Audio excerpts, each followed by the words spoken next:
hadirnya kekerasan yang berkali-kali di negeri ini. Menggambarkan kekerasan yang dilakukan oleh aparat negara yang tidak hanya terjadi pada peristiwa di Cikampek kemarin, tapi juga sebelumnya terjadi.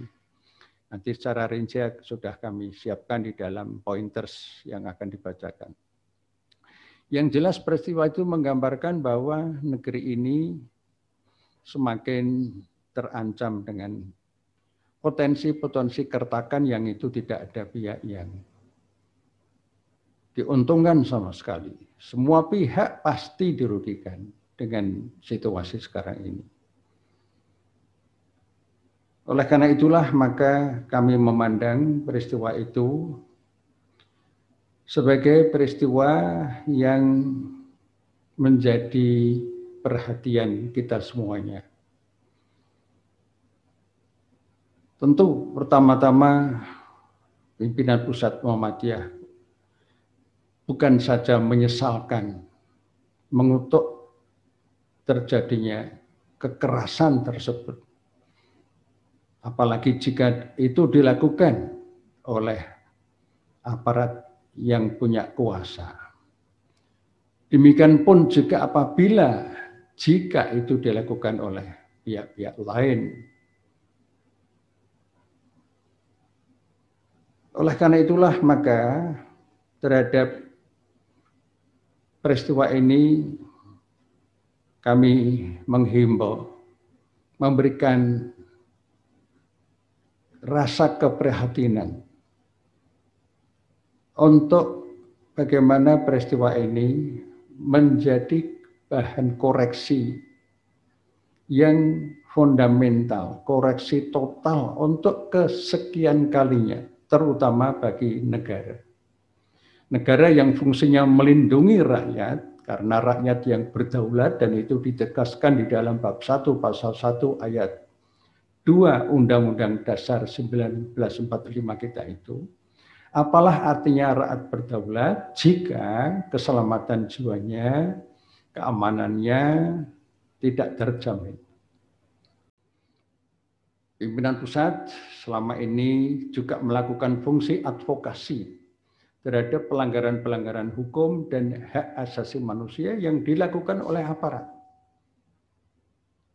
Sejumlah peristiwa yang kami advokasi selama ini atau yang kami amati selama ini menggambarkan bahwa negara masih sering hadir dalam bentuk kekerasan. Itu yang kita sayangkan.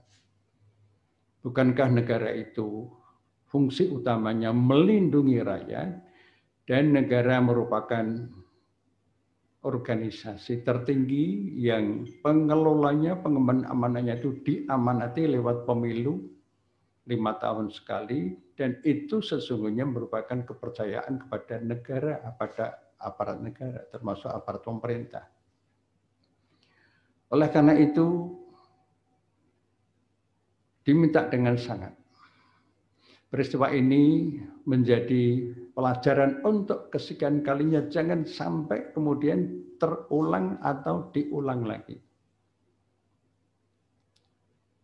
Tentu kepada aparat kepolisian kita minta dan kita tuntut untuk menunjukkan kejujuran profesionalitasnya.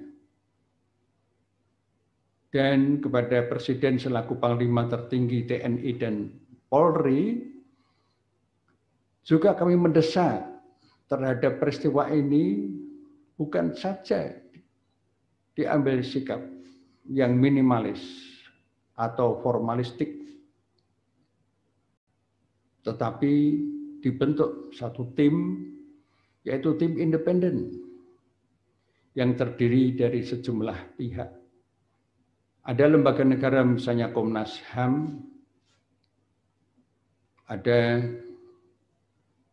lembaga-lembaga negara yang lain yang terkait dengan persoalan yang sudah terjadi ini, dan unsur-unsur masyarakat yang memiliki kompetensi dan track record serta komitmen untuk menelaah, mengkaji masalah ini secara objektif, benar, berdasarkan fakta yang tidak ada yang tersembunyi atau disembunyikan. Termasuk di sini unsur masyarakat itu adalah IDI, Ikatan Dokter Indonesia. Tim independen ini penting karena kita hidup sudah tahu, sudah menyadari sejak lama dalam negara yang menganut sistem demokrasi.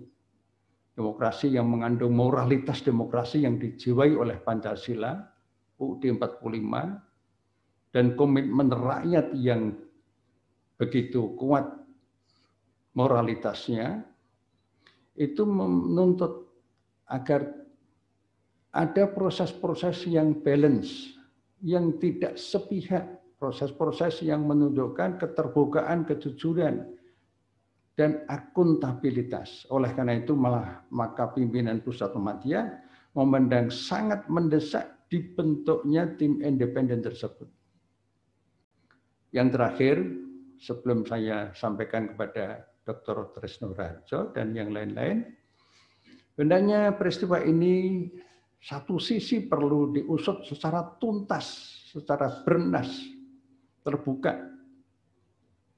Tetapi sisi lain, kami memandang bahwa jangan sampai perkara ini kemudian menutup kesadaran kita bersama bahwa ada agenda lain, yaitu agenda yang lain itu apa? Agenda yang lain adalah potensi terjadinya kejahatan dalam bentuk lain, yaitu kejahatan korupsi yang akhir-akhir ini semakin terstruktur, sistematik, dan masif. Semakin menggurita. Pandemik tidak hanya pandemik COVID-19, tapi juga pandemik korupsi. 4 menteri yang sudah ditangkap atau diproses hukum oleh KPK dalam periode presiden yang sekarang ini menunjukkan bahwa korupsi tersebut semakin sistemik. Itu artinya ada problem besar itu perlu kita cermati bersama, jadikan agenda bersama, karena korupsi merupakan common enemy, musuh bersama. Semua elemen TNI, elemen Polri, aparat penegak hukum yang lain, dan unsur masyarakat sipil termasuk perguruan tinggi dan ormas-ormas agama.